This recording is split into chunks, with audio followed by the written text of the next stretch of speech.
Welcome to A Celtic State of Mind. I'm John Dykes, and today joining me for the post-match bulletin is Kevin Graham and Russell Boyce. Welcome back to the show, guys. Listen, we spoke at the beginning of the game, Russell Boyce and I, and at half-time, about that moment when you need to start looking at Ange Postecoglou. I'm sitting here at 6 games in, Kevin Graham. I'll start by coming to yourself.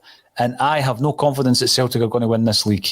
I'm comparing today's result against the result the other night, where I came away with plenty of positivity.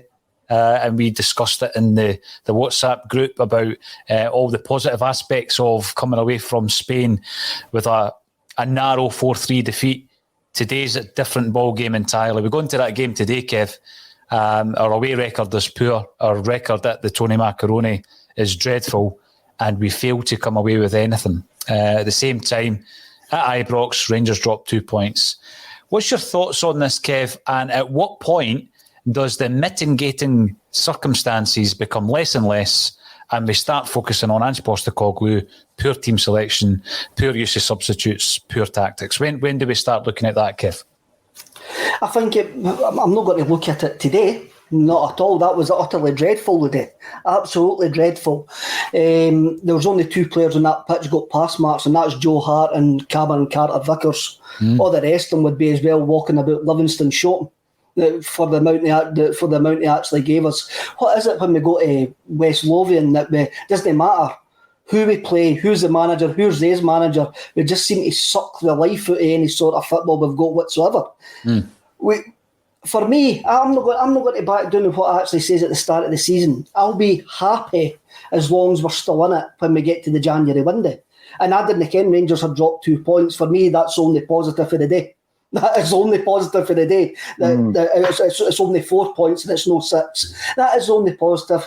The other positive is we've got a home game next week, but our away form's got to change at some point. We've got to get a victory at some point away from home, and we've got to do it with a certain amount of style. Today was just horrific, absolutely horrific, dreadful. I'm running out of words to actually. It's 90 minutes that I'll never get back. 90 minutes that I wish I hadn't bothered actually doing. And for all the positives, it's the first game this season I've got no positives whatsoever to come out of it. No positive whatsoever. It's difficult to pull positives, Kev. We're on the post-match immediately. As soon as the full-time whistle goes, we need to call it like we see it. And yeah, Kev, at Christmas time, if we're still in a title race, fantastic. From what I'm seeing at the moment, I'm very doubtful that will be the case. I'm looking at the game the other night against Real Betis. We were playing a team who finished 6th in La Liga at that point, who finished above the likes of Villarreal and Celta Vigo. Today, we're playing a team who can't buy a win. Never won a game all season. 1 point. They're propping up the table, and we go out there and they beat us 1-0. And you know what? A lot of what we're going to cover here, we covered it at half time. This is a big frustration for me, Russell, because we're pointing out certain aspects. For example, the ineffective nature of the performances by Jota and Abada. We suggested switching them, coming up against a different challenge. Abada has not played well over the last few games. Jim raised it a couple of weeks ago. Even when he set the goal up against AZ Alkmaar, he faded pretty badly out of that game. That was it. Yeah, and I think he was anonymous against Rangers. He misses the game the other night against Betis, and today again faded really, really badly. But we didn't change it up, Russell. We didn't make the changes. A simple thing that we spoke about, corner kicks. Why on earth are we doing this Barcelona short corner kick? Get the ball into the box. On 2 occasions, 2 of our best chances today, direct corner kicks, header by Welsh, header by Ayeti. So when do we start focusing on the fact that we've played 6, lost 3, won 3, we've got a 50% win ratio in the league this season, and that's simply not good enough? No, absolutely not. You were just quickly on the corners thing. I mean, you've seen the difference, didn't you? When the cross comes in, he's unlucky. But, finally it looked like we were trying to become more direct. But again, that change in sort of mentality or whatever came far too late. The writing, it was staring you in the face at half time. I think we've got to be honest here. We were talking about Europa League midweek. I'm watching Acsom and I'm seeing comments. It was Kevin. He'd said, this is fun. It's going to be a fun season. I didn't have fun today. We've got to be honest about it. That wasn't fun. I didn't have fun today either, Russell. Ange promised. What we've actually seen earlier on in the season is a bit of chaos. That wasn't even chaos today. That was just sterile rubbish. That was like somebody doing an experiment in a test tube to see how long it would last before you wanted to slit your wrists. Truthfully, that's what that was like. When you're looking at it, and we've seen performances like this under every manager. I mean, we've seen performances that you wouldn't write home about under Brendan Rodgers. We've seen performances under every manager we've had. At that situation, though, Kevin, they take the lead 25 minutes into the game. And I know that we're playing ball and golly. By the way, I agreed with you on Hart and Carter Vickers. I'd also throw ball and golly into the mix here. I know he wasn't perfect, but I thought he did well under the circumstances, Kev. If we were going to give it pass marks, I thought he did okay. But in that scenario, he has got to, as a manager, he has got to change. And Russell said it at half-time, it's not always a substitute personnel change. It's the shape, and we didn't even try Jota and Abada today, and I've been raving about Jota and the possibilities that he might bring. Today, based on today's performance, he tried to do too much at times. He tried to do something fancy when let's just play a simple ball and try and carve them open. Mm-hmm. But one thing that's coming through here, I'm going to bring it in, is Autumn Glow's asking, am I being revisionist, or is this at least as bad as some of the showings under the side last season? I'll tell you where that actually rang true for me was in the final third, Kevin, and we ran out of ideas again. Now, I know that we're missing Kyogo, but we can't basically say, well, if Kyogo's not playing, we're not playing. We've got to still be able to carve open teams like Livingston on plastic pitches away from home. I'm not going to disagree with that comment. The Autumn goes, it actually says the same to my dad. I says, this is worse. This is as bad as anything I've seen in the last 10 years. And when I noticed on Twitter, somebody posted the last time we actually won at Livingston and Derek Riordan scored 2 goals. It's just, how can we be so abysmal against a team which is workmanlike? How can we be so abysmal so often against a team that's so workmanlike? But we've got to look at the day. There was failings everywhere the day, absolutely, on the pitch, off the pitch. It was a dreadful, dreadful day. But I'm going to actually chuck in. I think we maybe got away with one with Rangers dropping points as well. That's a positive I'm going to hold on to. Well, my concern with that is, I said this at half-time, we never laid a glove on Rangers last year. So see, when they are dropping points, we've actually fell a further one behind. So spin it that way and you start to go, they're going to be just sitting there going, this is fine. And see if they are under the cosh a wee bit, you might find out, what the mentality of their players are like, because the nucleus of their squad has remained kind of the same from the seasons where they failed, albeit just 1 or 2 sort of additions, not wholesale changes. But if we are going to be losing matches like this, and not taking advantage of when they drop points, they're going to go into a comfort zone again of having no pressure on them, and they will break away. Right now, the win record's 50%, in the league. In the SPL, after 6 games now, SPFL, whatever you want to call it. And the 3 away performances, right? The honest truth is that was worse than the first one at Tynecastle. Oh, worse. That's been a worse performance all season, and I'm not going to deny that. But I would rather have the teething troubles when there's still 90 odd points to play for, rather than there's only 21 points to play for. Was it teething problems though? My big concern with that is last season there was, I think, the club and there was a section of the support who thought it's okay, we'll play this out. There is time to bring it back. Even at January, Celtic believed that Dubai was going to be that magic wand and we would still pull it back. We're leaving it too late. I listed 10 players who were out for various reasons the other night. Obviously, a couple of them come back for today's game. Mikey Johnston makes his first appearance in ages. And, eventually we will have Kyogo to call upon. We will have all these players that are missing from the side who would start ordinarily. James Forrest would start in a game like today, you would expect. We'll have Giakoumakis back. We'll have options up top. But by that stage, my concern is we've already lost 3 games and, the away record is absolute abomination. Russell makes a good point. Even if, for example, Rangers drop a point here or there, Russell, it's not good enough because we don't beat them either. It's been long enough since we beat them. It's been long enough since we won a game away from home. And these troubles are piling up because you look at a different central defensive partnership again today. Let's talk about that in the first instance. And, I agree with you, Kevin, right? I think Carter Vickers, I like what I see. I like what I see. He does a lot of the kind of dirty business. He's comfortable with the ball at his feet. He's got a good range of passing. Sometimes he's not scared to just clear it out and hope that you're actually putting Livingston on the back foot, which, by the way, isn't a bad thing, right? Not everything's got to be tippy-tappy because I think we run out of ideas in the final third. In any case, it may just be that we didn't have the players to work the channels where that would be effective. So, yeah, he's an absolute massive plus point for me. But he's played his first game today with another central defensive partner in Stephen Welsh, who didn't have the best game. So we're going to the next game, and it's like, who do we pick this time? And that was an issue last season, particularly with the defenders and the goalkeeper, that we've not eradicated yet, Kev. No, again, Will Starfelt never even made the bench today. For me, was Montgomery on the bench? Pardon me, was he on the bench? Mm-hmm. Right, I would have brought on Montgomery. I would have brought on Ralston. Juranovic didn't do much on the right hand side, and we can question Anne's game management today.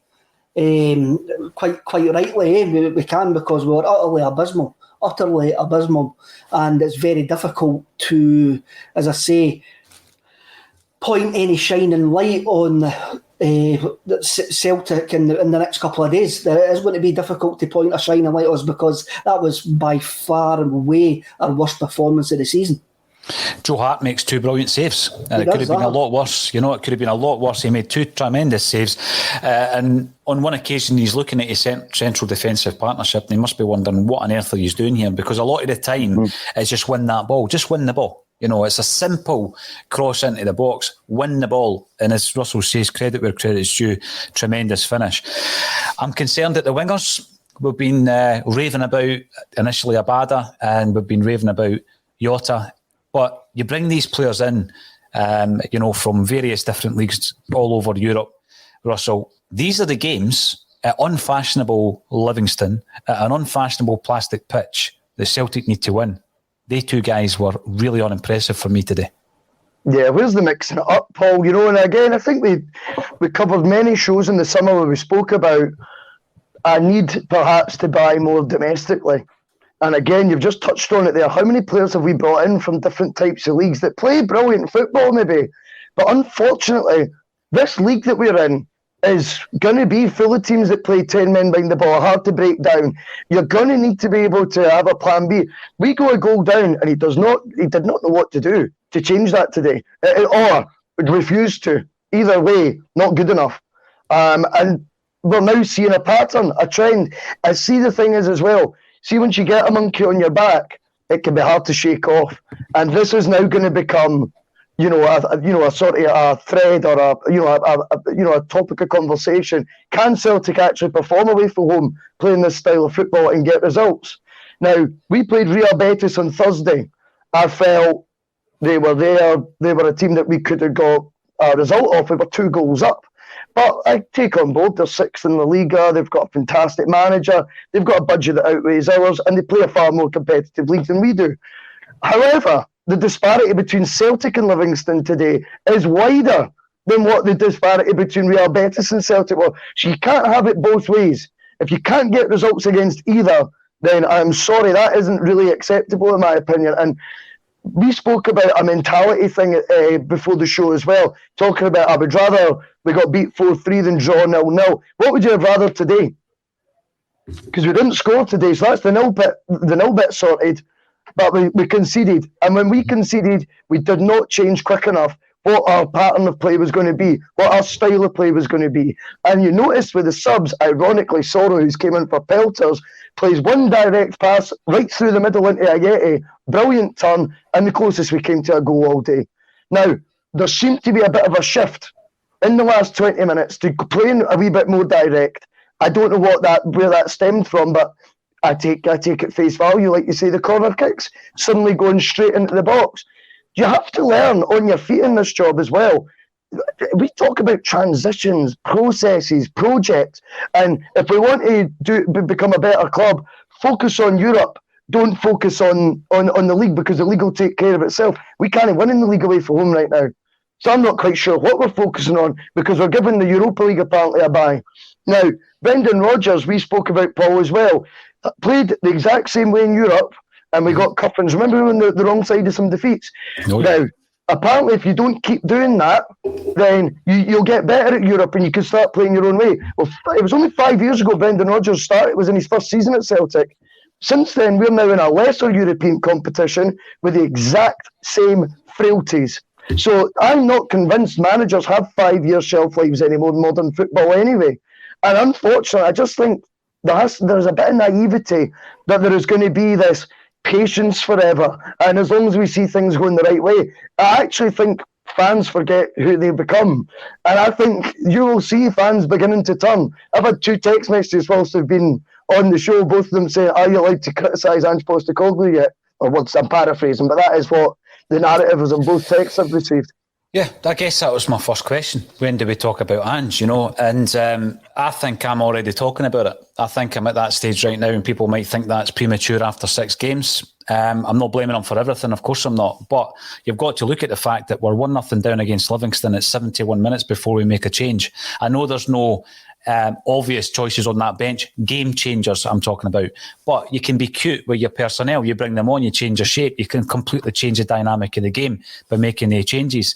When I'm looking at one of the changes, Sorrell coming in, actually played a lot better than he did the other night, I've got to say. Yeah, he did.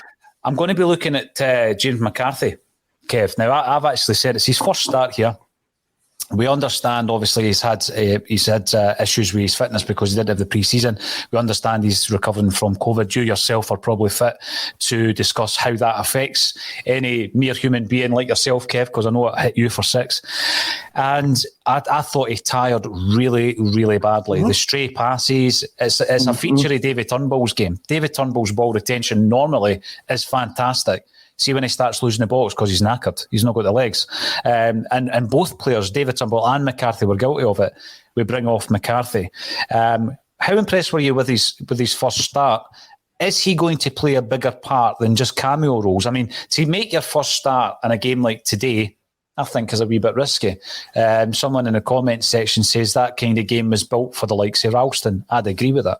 I think Ralston, this is bread and butter for Ralston. I'd maybe look at some of the performances in Europe, and there's certain players that you think are more suited. I thought Jota was fantastic the other night, but you see him today, looks like a different player. And I think the flip side of that is the likes of Ralston, who know the domestic game so well. He'd be up and down the right-hand side. So when I'm looking at James McCarthy, was it too much of a risk? Was it the wrong shout today, do you think, Kev? No, I didn't think it was a wrong shout. I think it was time to bring him in. He, as you say, Paul, he absolutely tired horrendously towards the end of the first half. And again, I'm not a professional football player in that, but I can hardly walk from my bedroom to the toilet, never mind actually run about a football park for 55, 60 minutes. So, I mean, obviously McCarthy's saying that he's fit in the sports. If we've got sports scientists, guys are saying that he's fit for a certain amount of time. Yeah. I think when we move on, and if we do, and we do have a full squad ever to pick from, I think it's between Turnbull and Rogic for the third in the centre of midfield, depending who we're playing. Because I think McCarthy and McGregor will be first names on the team sheet. I think that's the way it's going to go. McCarthy was terrible today. I'm not going to actually deny that. When you're going back to Russell's text and that, Ange deserves a flack for the day. As I say, it's the first game that I've watched today where I've had no positives whatsoever to take from it. I mean, you look at the centre midfield, big Cameron Vickers was our best playmaker today. How many times did he actually play the what I would call the charm ball that took out defenders for a batter to get into the back? Jota just looked like a guy who hasn't played a lot of football. And he's ended up in a tight park at Livingston, wondering what's going on after a glamour tie-in Betis during the week. We have to be better. We have to use the squad better. We have to just play better. And that's for me. I'm having a look at that game, and I'm maybe not going to go nuclear as some of the commenters are actually going. I'm having a look at that game and go, surely we can't be as bad again this season. We maybe will be, but hopefully we won't be. In terms of perception, there's a comment coming through, and obviously when it gets as busy as it is, and we're touching 2,500 to 3,000 live, a lot of the comments that come through, you do actually miss them. So I'm not ignoring anybody, and I don't know what the conversations in the chat has been, but totally new personnel, 6 games, yeah, okay, sack him. I mean, at no point would I ever sack a manager at this stage, but there comes a point where the responsibility has to be shared, and Ange Postecoglou has to share that. And the reason I'm saying it is because the other night I was very, very defensive of Ange Postecoglou. I looked at all the mitigating circumstances around the personnel issues that he's had, the turnaround of staff that he's had, the fact that, you know, there's certain players who have to play because there's nobody else in their position. He's been in that situation a few times this season with Tony Ralston at right back, with Yeti up front the other night. And it's going to happen again by the looks of it. So I think the point I'm trying to make is I've defended him, and now I'm looking at him standing at the Tony Macaroni after 70 minutes with his arms folded, not making any changes. And I ask myself, at what point do we start saying, Ange, this one's on you? Well, I think today's result is on Ange. Absolutely do think it's on Ange. I think he picked the wrong team and he failed to change it when it wasn't working. Sorry, I butted in when you were about to make a point there, Russell. Hopefully you've not forgotten it. I can't even remember what I was going to say, mate. There's so many thoughts going on in your head. But I mean, I think the thing is with these sort of games is, I'll emphasise it again, Real Betis is one side of the spectrum, and we were competitive for 25 minutes and that, you know, we're in fact more than competitive, we were excellent, albeit, as I've said before, we did still concede 2 glaring opportunities in that, which it could have been a 2-0 dominating period that we had. But Livy are the opposite side of this spectrum, you know, and then it's 2 defeats in a row to one top-end team, one lower-end team. That's what they comment about sacking. I mean, that's just nonsense. That's like, when you put that in there, that's like putting this invincibility cloak on Ange and basically not being able to say anything about him at all, because that means you're calling for his job. I don't think anyone's going to be doing that at this stage. What I do want to see, though, is an ability from a manager to mix it. Now, we were warned that he is principled and he will not change his way at all. Well, today I'm not quite sure what I watched, because I didn't see the all-out attacking football that's been a joy to watch, and us leaking goals because we're playing so gung-ho, but it was thrilling. Today was, you know, harking back to last season, let's be completely blunt about it. And I didn't see changes implemented either. He's on a steep learning curve right now. I think today, as you say, Russell, I agree, this is the first time we haven't seen the high-press, quick football. We have seen it in other away games. We have dominated in other away games for spell. We maybe weren't aggressive enough. We weren't aggressive enough at Ibrox. And today I don't think we're aggressive enough either. Maybe that's a mentality thing by the guys who were in the squad last season. When we've been going away from home, that mentality's got to change, that we need to be aggressive enough and we need to be confident enough to play our football away from home. Today, I reckon when you look at the subs that he brought on Mikey Johnson, and the first thing that went through my head, and this is no offence to Mikey Johnson, I mean, that's a waste of a sub. You're talking about a guy who's just back after how many months out? And you're expecting him to try and come on and turn a game. And Mikey is the type of player that takes too many touches anyway. In a game where we need to actually move the ball quickly. They bring on Beaton. I didn't understand that sub whatsoever, bringing on Beaton. I do not understand it. We didn't do anything to change the game today. Nobody on the pitch done anything to change the game either. There was quite a few players. You know what I mean? They run about, made it look like they were giving effort, but they weren't really offering stuff. There was a time in the second half when I think it was actually Cameron Vickers was going forward and he was standing like that going, would somebody please move for me? Would somebody please step up to the plate and try and do something? It was one of these days where everybody had, and there wasn't many leaders on the pitch. The only leaders were Cameron Vickers and also the goalkeeper, who are only ones tonight for me that can pick up their pay packet if you're getting a red face.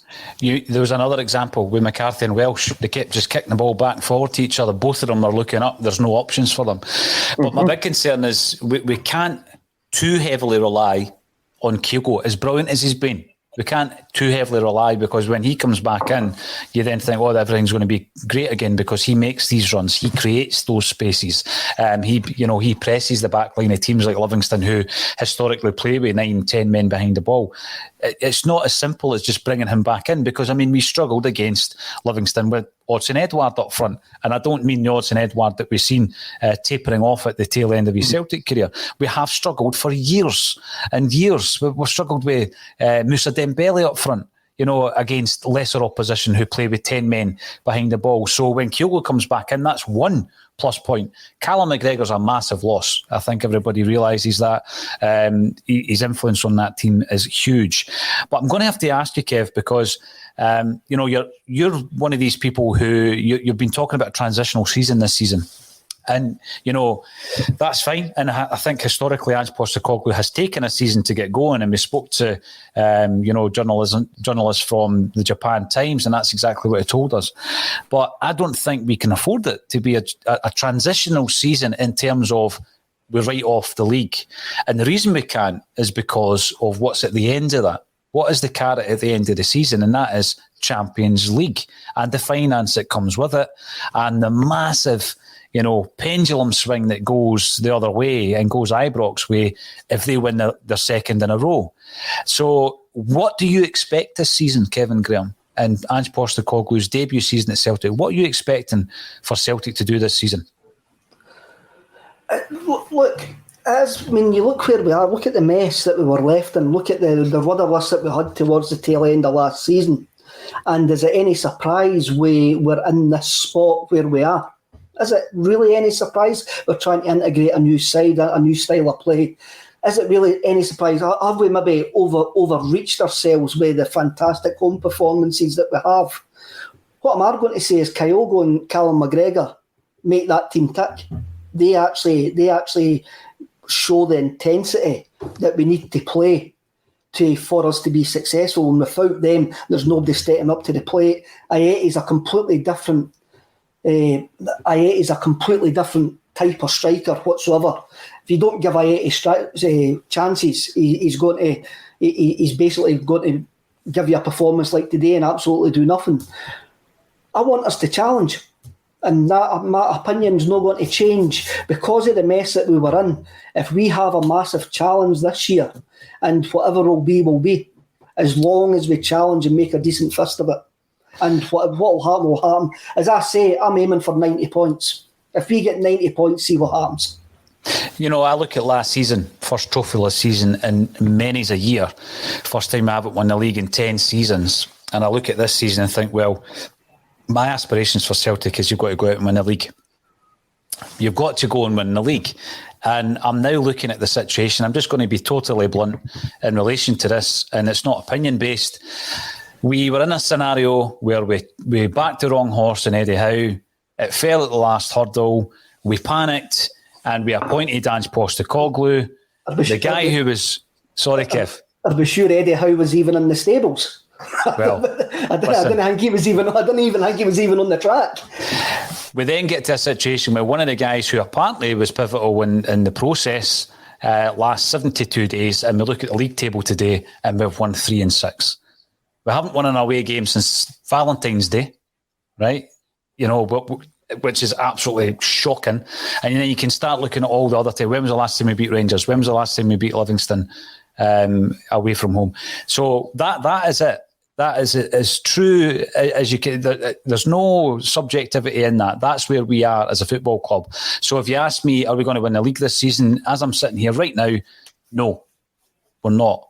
And that is bleak. That is a bleak proposition for me, because I think Celtic must win the league this season. I think the knock-on effect of Celtic not winning the league this season is going to be huge. It's going to be absolutely massive. We might be looking at a season next year of turmoil again, because there's no guarantee that the manager survives that. Russell, I've asked Kevin, I'm going to ask you the same question. What do you expect from this season from Celtic? Win the league. You've got to. It's that simple. See, the thing is about transitions, projects and all this stuff, it's almost as if people think that the world stops around you whilst we have a season of transition. No. your enemy gets stronger. And this season is a season like no other for that, because of the first time in, I think, 12 seasons, there's automatic group stage qualification for the Champions League. Ironically, if we want to progress in Europe and the league will take care of itself narrative I heard last week as well, then guess what? By winning the league this year, you go into the Premier competition, which we have continually failed to do so on a regular basis over a decade of dominance. So before you know it, as well as the financial rewards, you're then competing at a higher standard in Europe. And then you can start trying to, maybe if you get a third place in the group, drop into Europa League, try and make inroads in that. But you're playing now at a different level. This season is so important, and people, I don't understand this logic of, as long as we challenge, it'll be all right. Rangers will be £40 million richer if we don't win the league. That's the difference. I appreciate, yes, it'd be great to see Celtic make progress, and I do understand the football aspect of that as a team, but the opposition you're against grow and get stronger. The world doesn't stop for Celtic having a year of transition. It's only be Celtic in transition at that time. And I'm going to hark back to it as well. Celtic fans are kidding themselves on. If we carry on like this, they will turn. That will happen. And I don't want to see anyone lose their job. That annoyed me, that comment earlier, because that's just not what anyone's saying. We want to see Ange mix it. We want to see him adapt. And he's going to have to, because right now what we've seen in 3 away games is actually it's went backwards. Because today, we've all agreed as the three of us, was worse than Tynecastle. The other thing I would say about today, when we're talking about subs coming on, Sorrow, Beaton, I know you didn't understand it, but they would walk into the Livingston team. They'd be Livingston's best players. So we're not up against an opposition today where, yes, we've got 10 players out and, these hands are a bit tied. He's still got far more at his disposal against compared to the opposition that we faced today and in the other away games as well, unfortunately. So the excuses for me will eventually fade. This won't carry on, that everyone will, transition season this year, if that was to happen, and of course we can't guarantee winning the league, but it's what I want. But if we don't, remember, you still then need to change all over again for the following season, because the one thing you can bet your bottom dollar on is the rivals across the city will spend all of their 40 million if they get it. That's just what they do. Well, it's another disappointing result for Celtic. I was full of positivity, even though we got beat against Real Betis. And I listed all the mitigating circumstances that I believed were things that Ange couldn't possibly control. I think there was loads that he could control the day, which he didn't. He needs to get used to the Scottish League and quick, because Kevin reckons as long as we're in touching distance by Christmas, he'll be happy. Will we be? Hibs and Hearts are unbeaten this season. We're now sitting 4 points behind the leaders, and the leaders are, you've guessed it, Rangers. So there's another defeat for Celtic. Celtic State of Mind again will be here tomorrow at 12:30. Russell will be joining us alongside Tony Haggerty and Amy. It's great to have Kevin Graham back, fully recovered, I hope, from his ailments, and you will be back on Wednesday, Kev. Definitely. Everybody who's joining us, and we have teetered between 2,500 to 3,000 today. It's great to have you on board. Thanks for all your support. You're joining us on Facebook, Twitter, YouTube, LinkedIn, Twitch, etc., etc. If you are on the YouTube channel, get subscribing on there, and you might win some fantastic prizes. It's going to be a topsy-turvy old season once again. I think we started the Acsom Bulletin just at the right time, Kev, at the beginning of last season. It would be lovely to do it without all the drama. Thanks, everybody, for joining us on A Celtic State of Mind.